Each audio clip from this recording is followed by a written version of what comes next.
Let me just make sure it's all good on there.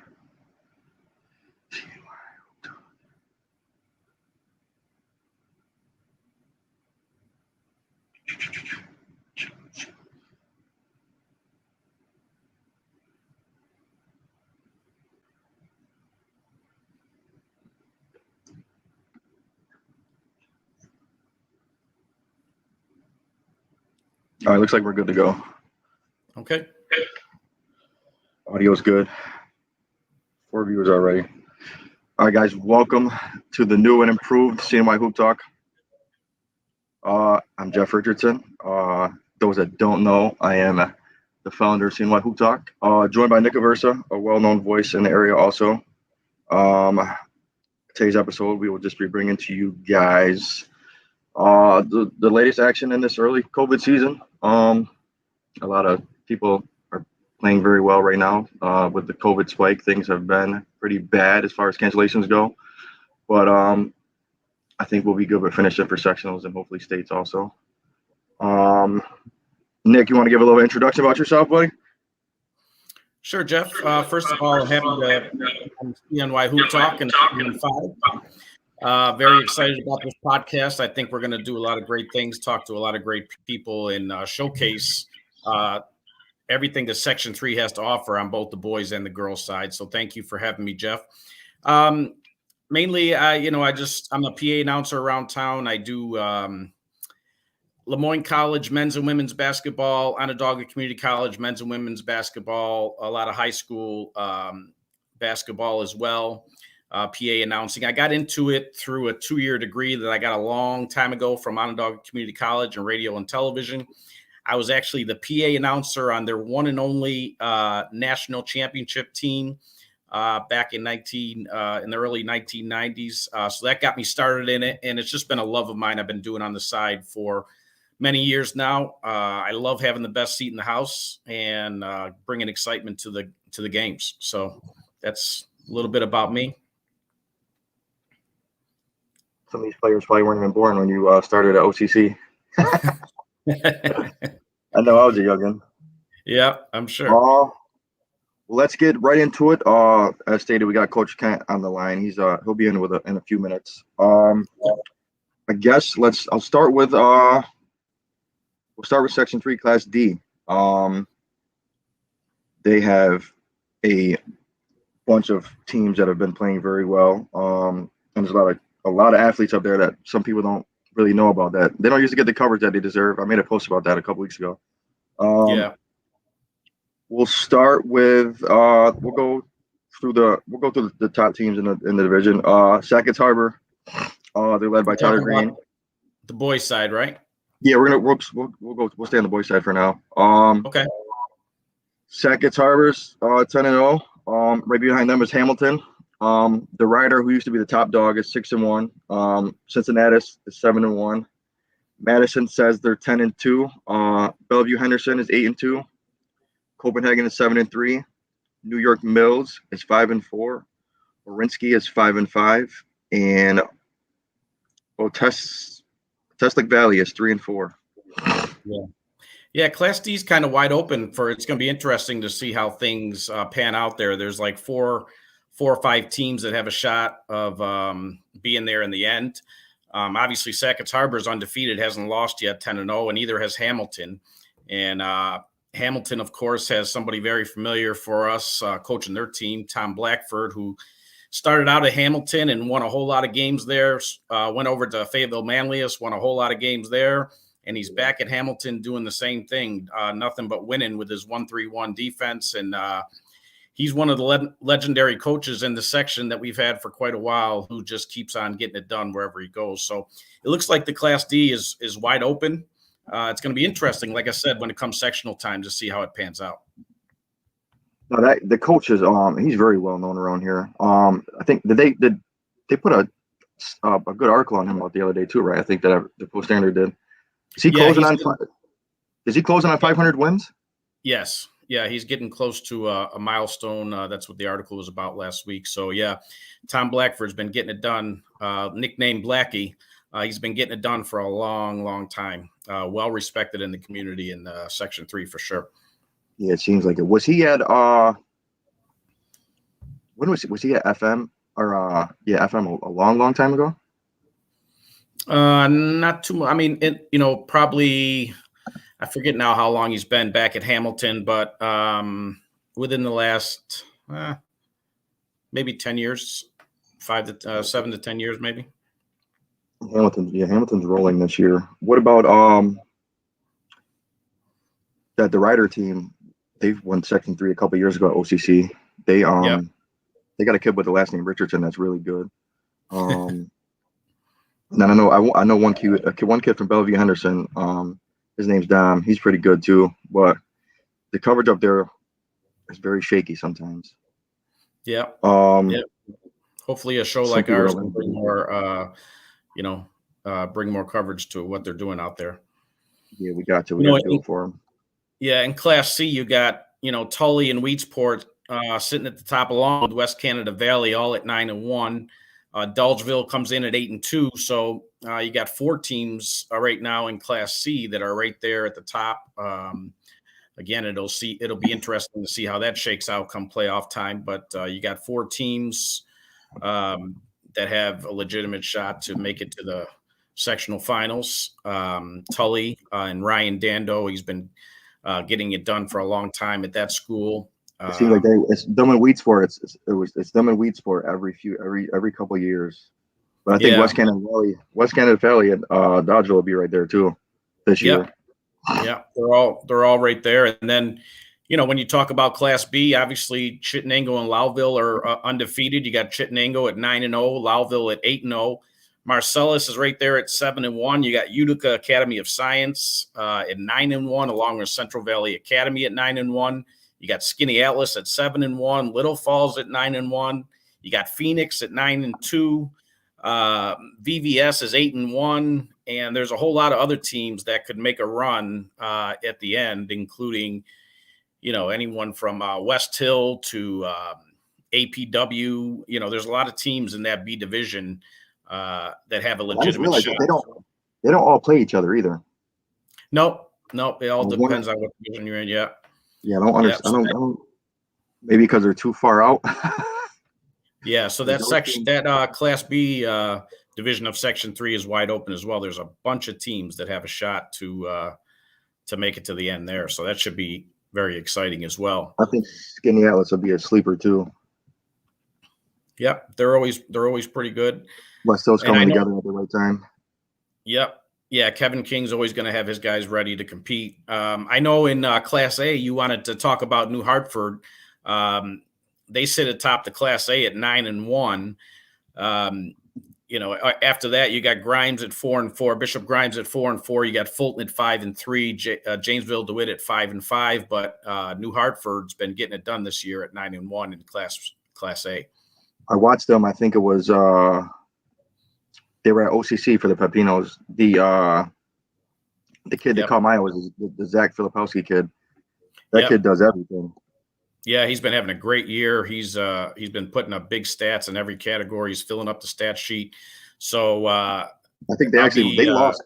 Their loss was to Rochester team Pittsford Mendon too. So no one in the Section 3's beat them yet. And really, the closest game was a 14-point game against Utica Proctor. It looks like it's the closest.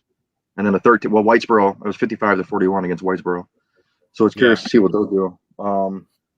So it looks like New Hartford's the class of the A division. We'll see if the others can make a run at them during sectionals. But it looks like right now they're running away with Class A. I remember taking a picture to that.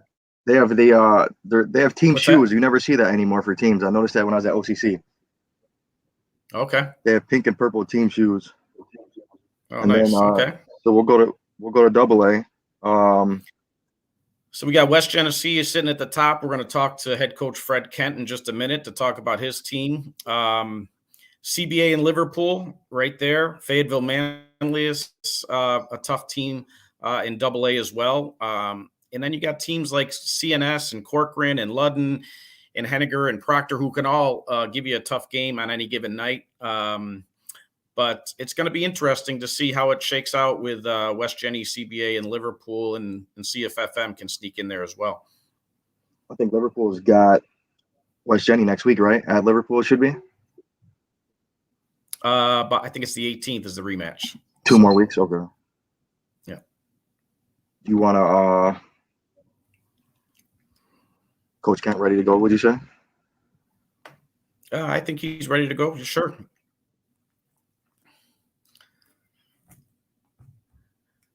Coach, are you there?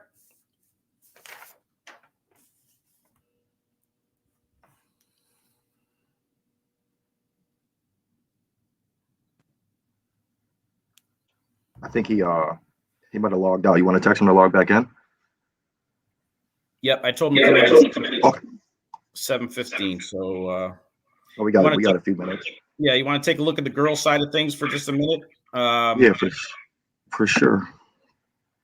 You got the AA. You got CNS at 5-1, RFA at 9-2. Amaya McLeod's a really good player for them. She's gonna be. Liverpool, speaking of that, Amaya's gonna join us this week on Wednesday if we do Wednesday again. Okay. I asked her earlier on Instagram. She said she definitely would be fine with coming on Wednesday. Yeah. So we'll shoot her on, throw some questions at her. Yeah, there you go.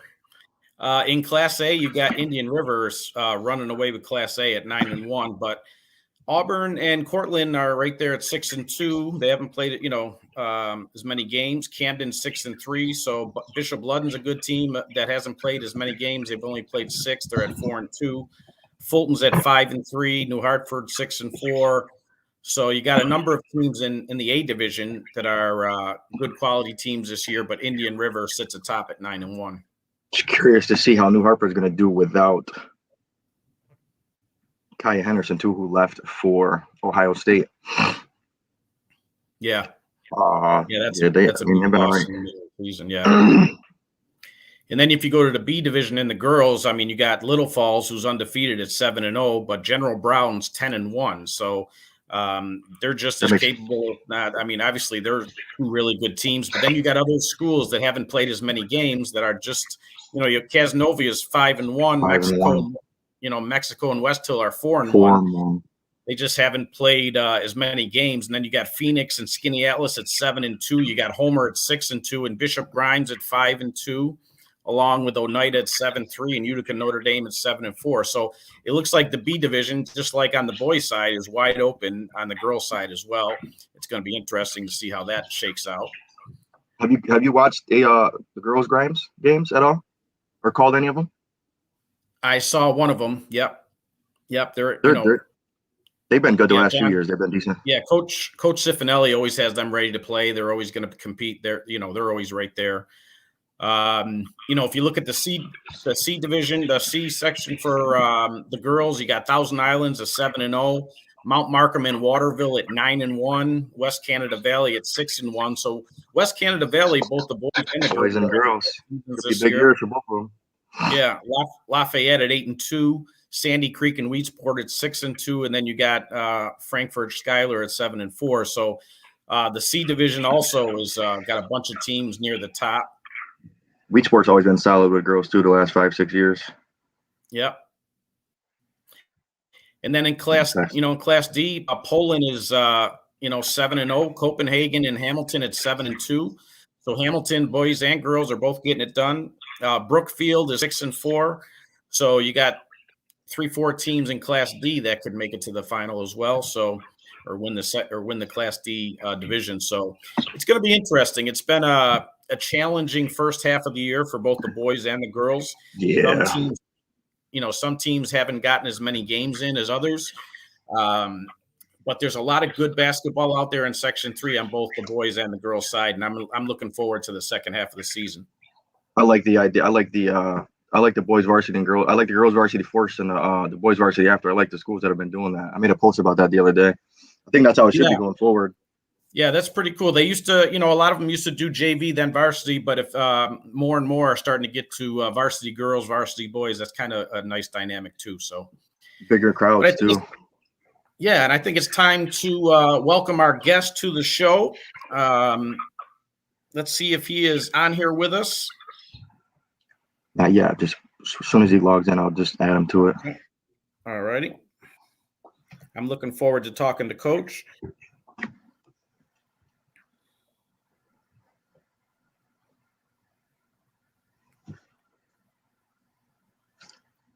He was probably on and then got kicked off when we. I think it only gives you a couple minutes to add him to the stream. Oh, okay. That's probably what it was. Okay.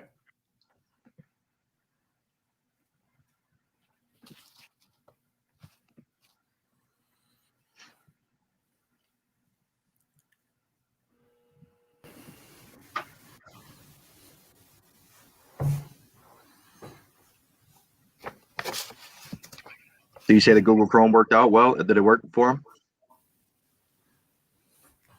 Yep. Let's see. He's getting a 404, whatever that means.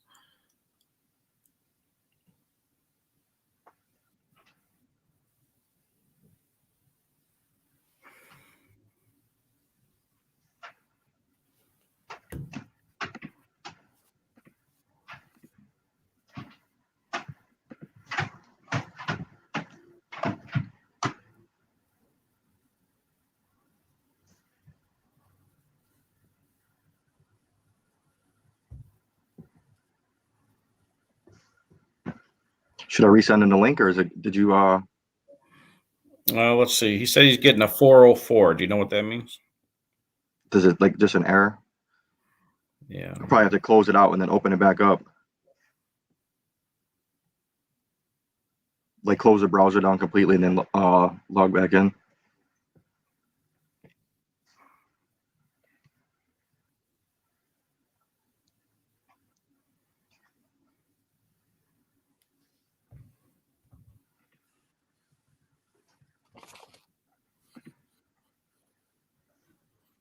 So do you have some games that you're planning on getting to this week? Well, it seems like every time I post a schedule that something gets canceled. I wanted to go into Tully and Wheatsport last week. So curious to see when they're going to have makeups as far as those go. But this week I'll probably swing by tomorrow.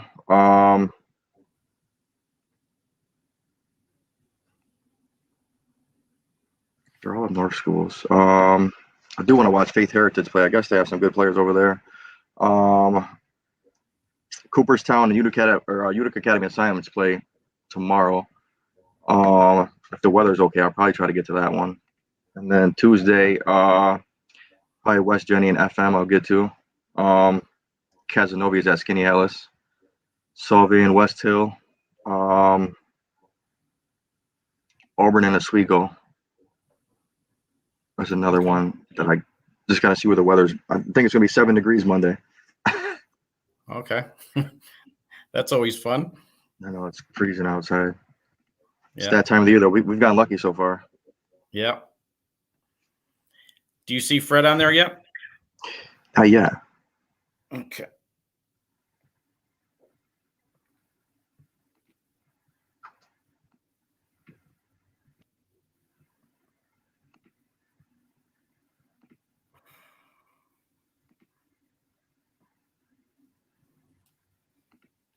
You got his email handy? I'll resend it to him. Let's see here.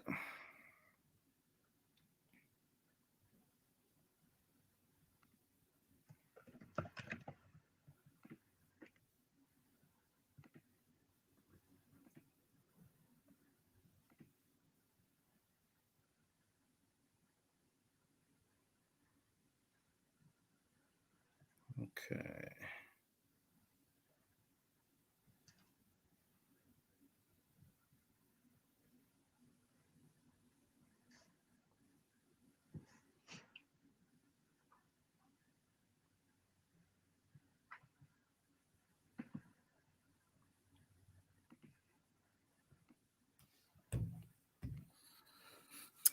I don't. I was texting him.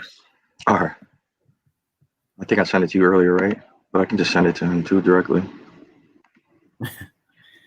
Okay, let's see.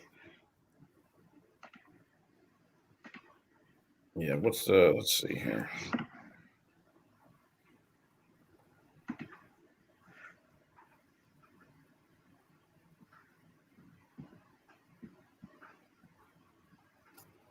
Oh, you know what? It's in here.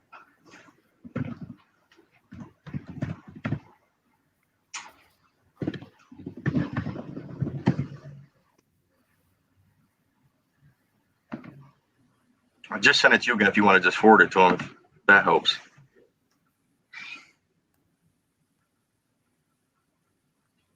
Yeah, I just sent it to him. Okay. Watch his browser start acting up now. Yeah. Well, while we're waiting, do you want to touch on Lemoyne and Onondaga? Sure. So, I know this is a Syracuse town, and rightfully so, but I tell you what, we have some really good basketball being played at both the D2 level at Lemoyne College in the NE10 conference, and also the JUCO level at Onondaga Community College. At Lemoyne, I do the PA announcing for the men's and women's teams at Lemoyne, and the women under first-year coach Mary Grimes are off to a 7-2 start overall, 5-1 in the NE10 conference. They're 3-0 since the start of the second semester. They're a good, solid team. They have Jenna Zimmerman from South Jefferson. They have Latoya Baker from Bishop Kearney in Rochester. As far as local kids, they also have Azariah Wade from Syracuse. She's rehabbing from a Achilles injury, and they're hoping that maybe they'll have her back before the season's over. So they're off to a good start. They've been playing really good ball. Like I said, 3-0 since the start of the second semester, and their next home game is on Saturday, January 15th, at 1 p.m. versus Southern New Hampshire. Hey, Coach Fred. Cat. Coach Hey Cat, guys, how you doing? He did get in. Okay. All right, so we'll come back to the college stuff, but at this time, it's time to welcome the pride of Hannibal, New York, Frederick Penn III, to the show, otherwise known as the head coach of the boys basketball team at West Genesee High School. Welcome, Fred, to CNY Hoop Talk in the 315. Thanks, Nick. How you guys doing? Good, how are you, Coach? Great. Good, thanks. Thanks for having me. This is Jeff Richardson and myself, and we're happy to have you. Thank you so much for taking time out. Absolutely. So, Coach, as it stands right now on January 9th, the Wildcats are 11-0, sitting atop of the AA division. Some are surprised by this. Going into the season, Coach, what were your expectations of your team this year? I don't usually put expectations as far as wins and losses, but I knew we had the potential to be competitive. And, in the AA's with CBA, FM, Liverpool, CNS, Corcoran, and Henniger, it's a battle every night. So, I don't ever take any game for granted or a certain amount of wins. So I'm very happy with how we're playing right now. And I think there's room for improvement. And so far, so good, I guess. Yeah, I guess so. 11-0 is a pretty good start. Yeah. I want to talk about some of your guys, and I'm going to talk to you a little bit about what I've seen, and then you can let me know. Let me know what you think. I got to start out with the Kane Brothers. Mm-hmm. Christian, Jordan, Kane. Obviously, they're both played basketball for St. John's, so the genes are good. They bring a lot to your team. When I watch you guys play, they just bring energy to the game. Bring a lot of, they're not afraid of the moment. The moment's not too big for them. They love to compete. Obviously, Christian at this point is is the leading scorer on the team. Jordan comes off the bench and gives you just a ton of energy. I love the dog, if you will, in Jordan. He loves to compete. And talk to me a little bit about the Kane Brothers and what they bring to the team. I think you hit the nail right on the head. They're both great kids, and they give great energy on the floor, but that's how they are off the floor too. They're people you want to be around. They're happy, they're energetic, excuse me, and they play with a ton of effort. Christian Kane is our leading scorer, but he's on the defensive end. The amount of energy and the plays he makes on both sides of the ball, I think, are incredible. And Jordan is the same way. Jordan, like you said, is a dog. He plays hard. He's fearless. And he'll stick his head, in for a loose ball. He'll take charges. I'm really happy with how both of them are playing. Yeah, absolutely. I mean, you got Christian's a junior and Jordan's a sophomore, correct? Yes, yeah, they are. Yeah. Yeah, so that's awesome. Makes it a little easier to coach the game when you got kids like that, huh? Yeah. I can't keep up with them. They're so fast. That's a nice thing. It's a good problem. Yeah.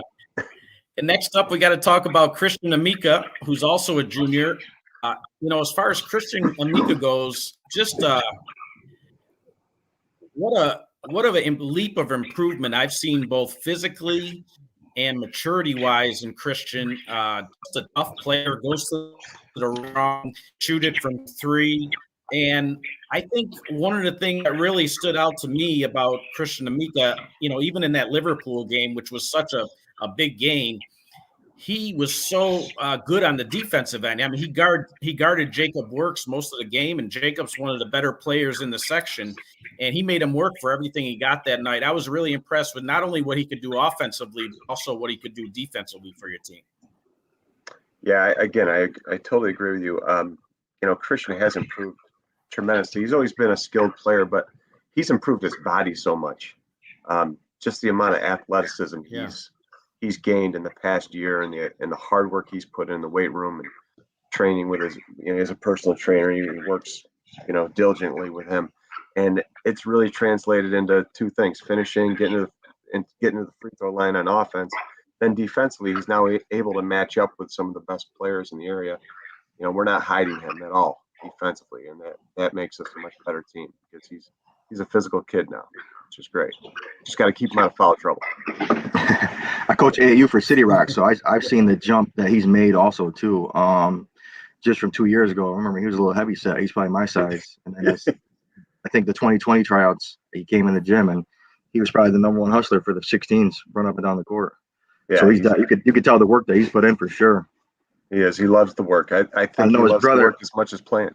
I bet his brother's been. I know he's got to work out with his brother too. So Will's been pushing him too.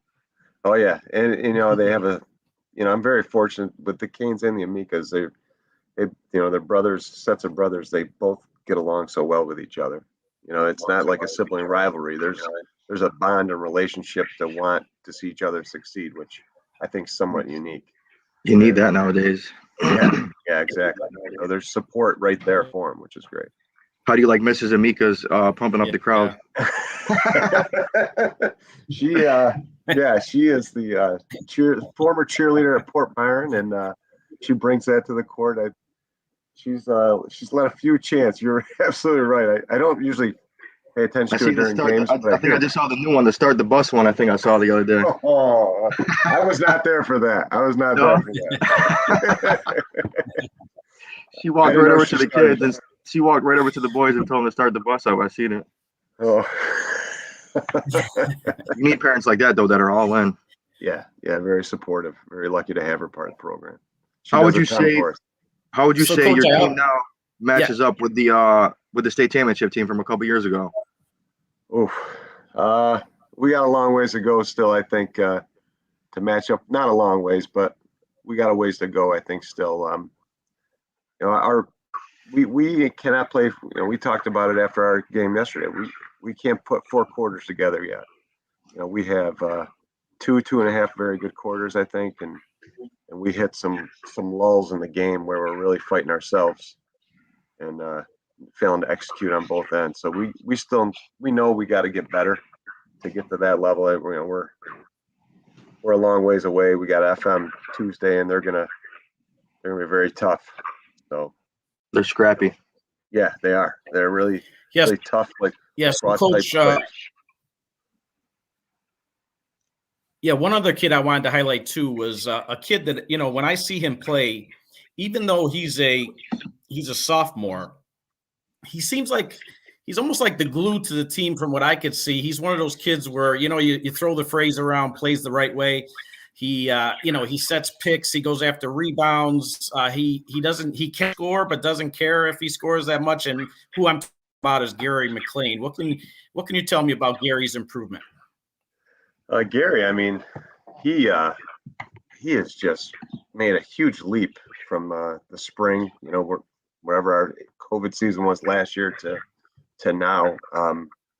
he got a lot taller. He probably grew 3 or 4 inches, and he has really long arms. But Gary, you're right. He doesn't need to score. I think he does have potential to be a high double-digit per game scorer. But like Proctor Thursday, he had 12 rebounds, 11 assists, or 11 rebounds, 12 assists. Yeah, and had 7 points and shot. Yeah. And he took 4 shots. He had 7 points.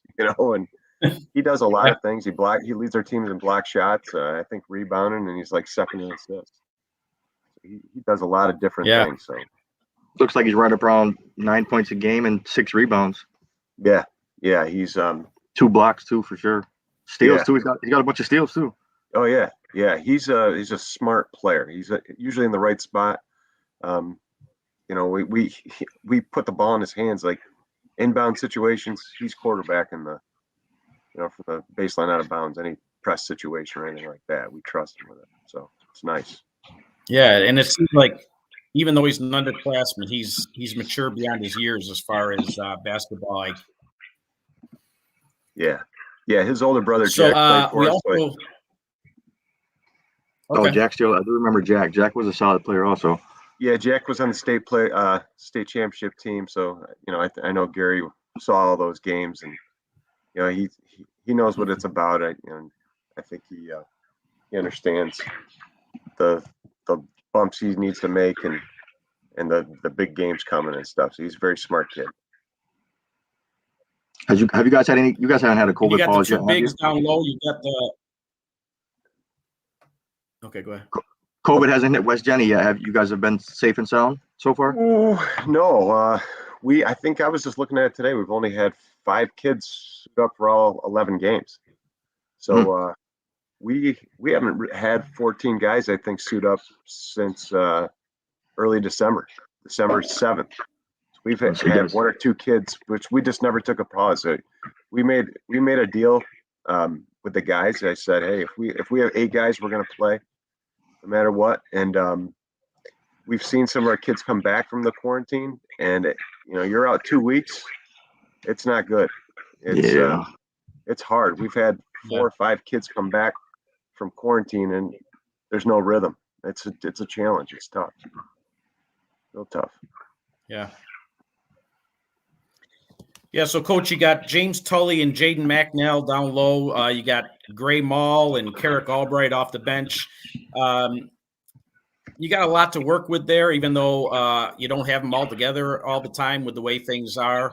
How do you feel about your chances going through the rest of the season, and how have you seen the improvement from start to where you are now? Those guys you listed, they're great seniors. I'd add Jack Parrott to that too. We vote for our captains, and Jack. Dre, Jack, and Christian Kane were our captains, and it's just how they carry themselves and their effort every day. But the thing that I'm excited most about is after 11 games, we feel that we need to get better and we have room for improvement. Like I said earlier, we're not playing consistent enough. We have shown great quarters of defense and hustling and boarding, and we've shown very high levels of offensive execution in quarters, but we haven't been able to be consistent enough. And to be honest with you, we haven't had 2 straight days of practice since I think December 22nd. Jeez. So because of the high school not being open, and after break we had a game Tuesday, prep for Thursday game, Friday prep for Saturday's game. We got 1 day of prep for FM. So we haven't practiced really in 3 weeks. Where we're just working on skill development and not just preparing for a game the day before a game.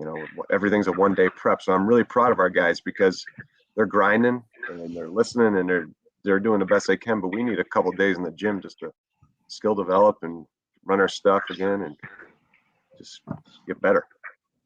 So if you guys haven't had all the practices you need, 11-0. 11-0 is going to keep getting better. It seems like.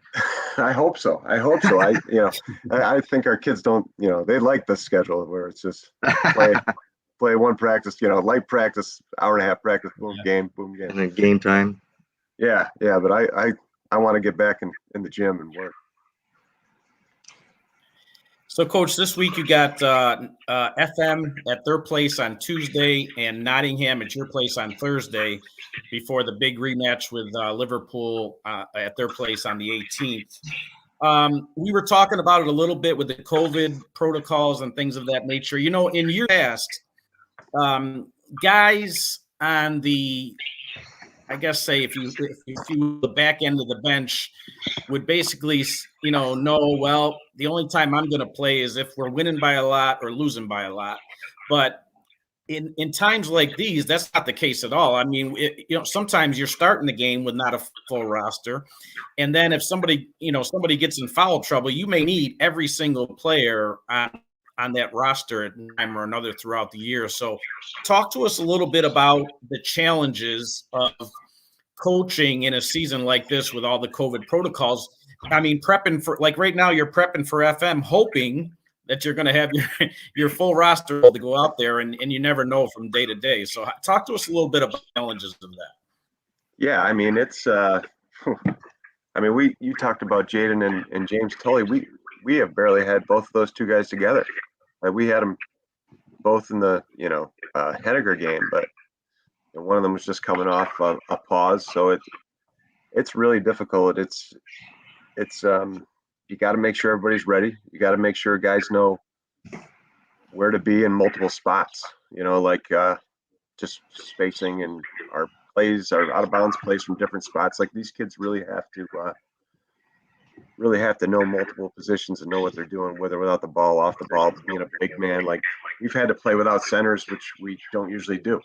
We've had to play a lot of 5 out. I mean, I'm sure Jeff's done that before, but you lose your 2 5 men, and now what are you going to do? You got to adjust.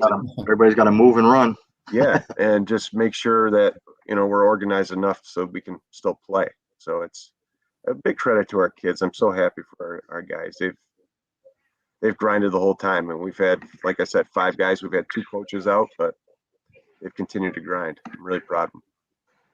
Who's been a sleeper that you didn't think was going to give you as much as they have thus far this season? Would you say?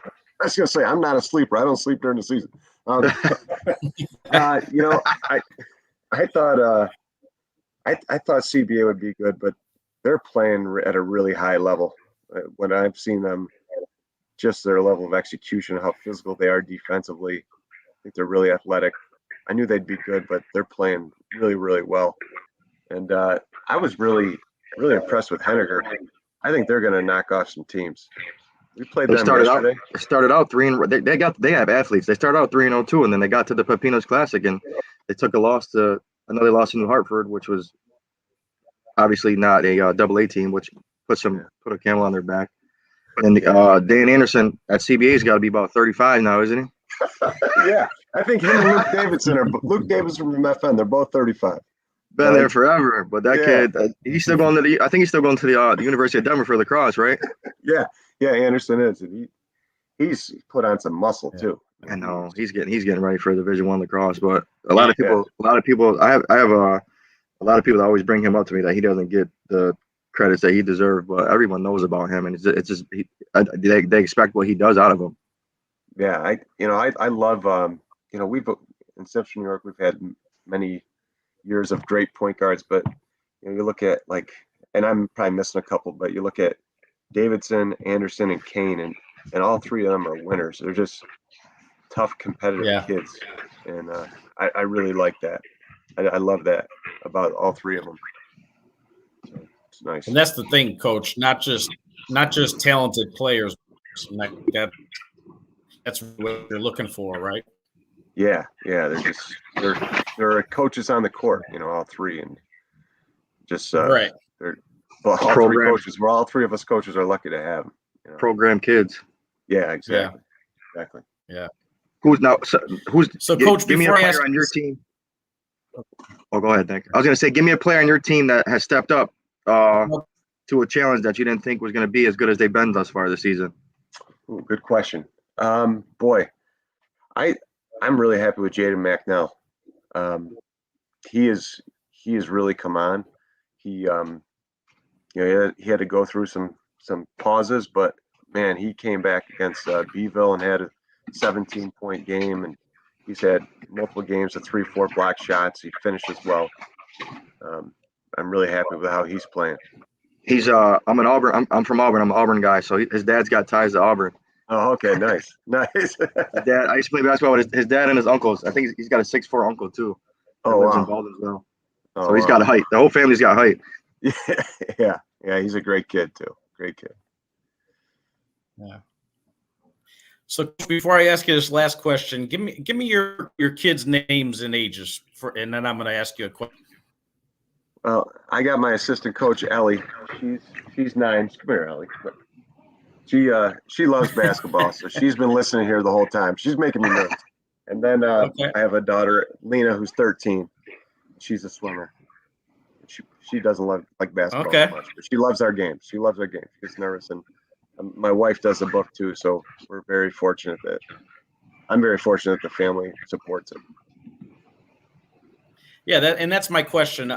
You got a full-time job, you're teaching at the school. Then you have to transition over to being the basketball coach. You got 2 young kids. Your wife is right there by your side in your every game.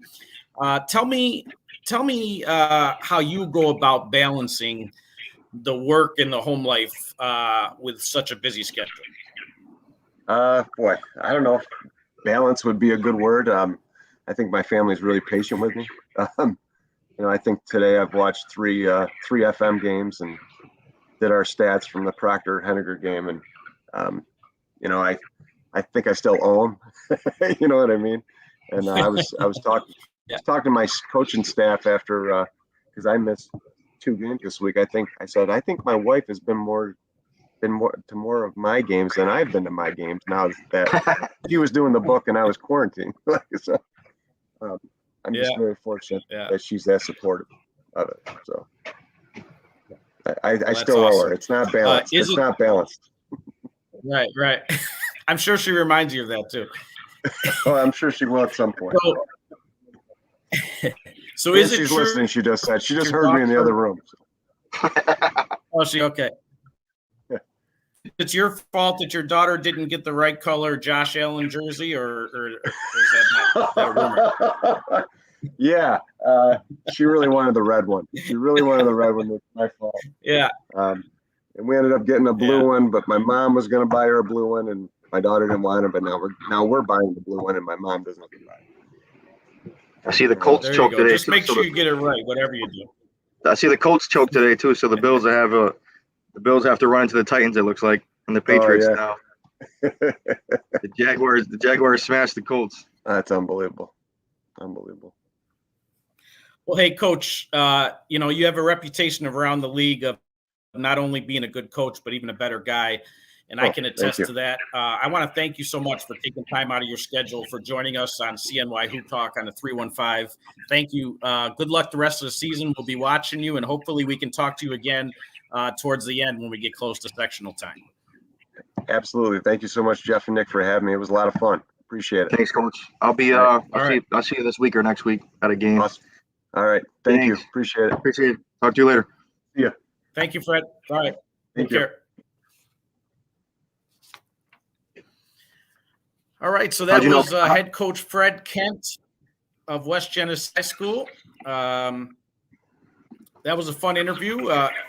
Good to talk to Fred. So, Jeff, you want to finish out by finishing up on Lemoyne and OCC? Yeah, run through that for the. You're on Lemoyne girls, right? Yeah. So the Lemoyne girls are 7-2 overall, 5-1 in the conference. Like I said, 3-0 in the start of the new year. Their next home game is Saturday, January 15th at 1 p.m. against Southern New Hampshire University, which is a conference game. Head coach Mary Grimes in her first season is doing a great job. They have a fundamental team, very fun to watch. So if you want to see some good college women's basketball, come out to Lemoyne College and see the Dolphins. And also, the Lemoyne men are 6-6 overall, 2-3 in conference play. Their next home game is also on Saturday, January 15th at 3 p.m. against Southern New Hampshire University. They have Luke Sutherland, who won a state championship for Fred Kent and West Genesee High School. Yeah. on their team. Nate is in his third year at Lemoyne, but to be fair to Nate, he's really just getting started because they lost the year last year with COVID.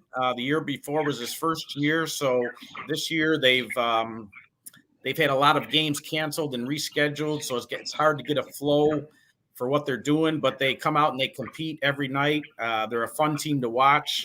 The D2 division is very good basketball, strong basketball. The NE10 conference is a great conference. There's a lot of great coaches and a lot of great teams. So once again, I encourage everyone to come out to Lemoyne College and catch a game, whether it's a women's or a men's game or a doubleheader. It's great basketball right here in Syracuse. Did their winter break get extended too, like Syracuse? No, I don't think so. I think they got right back at it. Got it. So, yeah. And then, of course, we have Onondaga Community College. On the girls' side of things, they are 9-2 overall. They won 7 in a row to close out the first semester under first-year coach Kelly Grinnell Sight from your neck of the woods, Jeff, and she went to Auburn High School. Yeah. She played for OCC in 2010 and 2011, and she's been the assistant coach for the last 7 years. And this year, she is in her first year as a head coach. Kelly's doing a great job. The girls are starting to respond. Their whole team is a Section 3 team. Yeah, I mean, they have everyone on the roster is from, other than one, I think is from Waterloo. All the rest of them are all Section 3, and Waterloo may even be Section 3 as well. But the whole team is local girls, hardworking girls. Macy Diordio out of Onondaga Central, Aviana Baker out of Onondaga Central, 2 good guards for them. Julia Lagana from West Tennessee. Like I said, 9-2 overall, won their last 7 in a row in the first half of the season and looking to improve on things in the second half. Their next home game is Saturday, January 22nd at 1 p.m. versus Cayuga Community College. So that's up at the OCC on January 22nd at 1 p.m.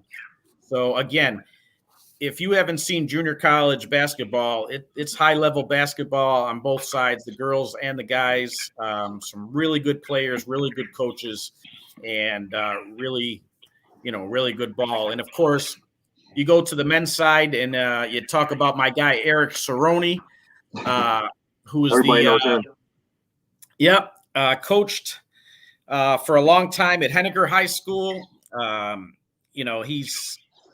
He's just a winning coach. He won at Henniger for many years. He in his 14 years as a Henniger coach, he posted a winning percentage of .767, won 5 AA championships, 7 league titles, and he brought that winning nature to Onondaga Community College. In his first year as coach at OCC in 2016-2017, they posted a winning percentage of .848, which is the highest winning percentage in the history of the 49-year existence of the men's basketball program. They were 28-5 that year with a lot of local kids. And his teams just keep going out there and competing. The first semester this year, they are 12-1. They feature some local kids. Isaiah Warmack from Utica Proctor has been a great player for them. Aiden Retzos from Faith Heritage. You have Will DiAugustino from ESM, Gop Arap from Bishop Grimes, Michael Gennaro from Fulton, Jared Salmon from Marcellus, James Cerrone from Jamesville DeWitt, the coach's son. They have a lot of really good players on the team. 2 sophomores on the team are really their 2 solid guards, Jakai Lucas from UPrep in Rochester and Latisse Faison from Troy. Literally 65 points a game, literally. Yeah, maybe 70. Yeah, they get it done on the offensive end, and like I said, they're 12-1 in the first half of the season, and looking for big things in the second half as well. They open up the second semester at Finger Lakes Community College on the 19th, but their first home game of the second semester will also be on Saturday, January 22nd at 3 p.m. versus Cayuga Community College and head coach Tony Borges. So, again, really high quality basketball being played up at Onondaga Community College on both the women's and the men's side, as well as Lemoyne College. And I think we're blessed as basketball lovers to have not only Syracuse University, but Lemoyne College, Onondaga Community College, Morrisville's not too far away, Casanova. There's a lot of really good basketball. Colgate, there's a lot of really good basketball within our central New York area. And you should come up and check out some games. You won't be disappointed. The boys or girls side. You know what? I don't think I've ever been to a Colgate game while you just say that. Yeah. But no football, Colgate football, but not Colgate basketball. Yeah. Yeah, and they're good this year. They gave Syracuse a good game, so yeah, they're I good too. remember that. Yeah. When do the kids come back for OCC? Is it this week? I believe it's this week. Yeah. Yeah. They're not back yet either. Yeah. So Yeah, I believe they come back this week. And again, they're dealing with all the same. They're dealing with all the same things that the high schools are going with, as far as trying to play through the COVID. And I'm just happy that everybody's trying to play through it. We all have to be safe and keep ourselves and keep others safe. But I'm happy that we're trying to play through it and keep things going, because the kids really need it. And that they need it the most. Yeah. Yeah. So I'm hoping we can just keep as safe as we can and get as many games in as we can at the same time, and see where the end of the season brings us. I bet there's going to be a bunch of makeouts, but hopefully the sectionals at OCC will be a fun time. Hopefully. Yeah. Hopefully they keep the fans in there. Hopefully. Yeah. I'm looking forward to it. All right. Well, that'll be it. I mean, you got anything else? No, that's it for me, Jeff. I enjoyed our time on. There's a bunch of games this week, so we'll say we'll come back on Wednesday night. Wednesday I'll be at Lemoyne. I can do Thursday this week. Thursday. Okay, Thursday. We'll say Thursday. Yeah. I got to get to a Lemoyne game too, so I'll text you when I can get over there. Yeah, sounds good. The green. I remember all the green when I walked in there, from the seats to the floor. Up at the heights. All right, so that's it for the episode 1 of the 2K22 Ball in the 315 podcast. I'm Jeff Richardson of CNY Hoop Talk and Nick Aversa, and we'll see you guys in a few days. Nick, I appreciate you. Thank you, Jeff. Until next time, we'll see you. See you later. I'll text you. All right. Okay. Bye-bye.